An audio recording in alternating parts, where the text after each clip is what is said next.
So let me be very clear.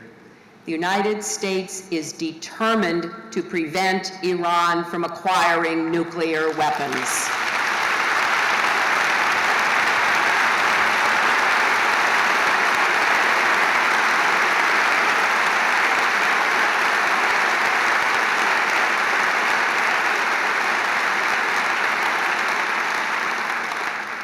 Now, for most of the past decade, the United States, as you know, declined to engage with Iran. And Iran grew more, not less, dangerous. It built thousands of centrifuges and spurned the international community, but it faced few consequences. President Obama has been trying a different course designed to present Iran's leaders with a clear choice. We've made extensive efforts to re-engage with Iran, both through direct communication and working with other partners multilaterally to send an unmistakable message. Uphold your international obligations. And if you do, you will reap the benefits of normal relations. If you do not, you will face increased isolation and painful consequences. We took this course with the understanding that the very effort of seeking engagement would strengthen our hand if Iran rejected our initiative. And over the last year, Iran's leaders have been stripped of their usual excuses. The world has seen that it is Iran, not the United States, responsible for the impasse.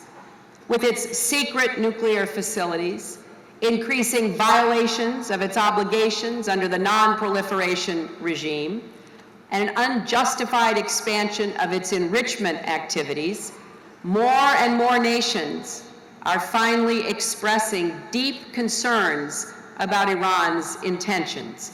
And there is a growing international consensus on taking steps to pressure Iran's leaders to change course. Europe is in agreement. Russia, where I just returned from, has moved definitely in this direction. And although there is still work to be done, China has said it supports the dual-track approach of applying pressure if engagement does not produce results. This stronger consensus has also led to increased cooperation on stopping arms shipments and financial transactions that aid terrorists, threaten Israel, and destabilize the region. We are now working with our partners in the United Nations on new Security Council sanctions that will show Iran's leaders that there are real consequences for their intransigence, that their choice is to live up to their international obligations. Our aim is not incremental sanctions, but sanctions that will bite. It is taking time to produce these sanctions, and we believe that time is a worthwhile investment for winning the broadest possible support for our efforts. But we will not compromise our commitment to preventing Iran from acquiring these nuclear weapons.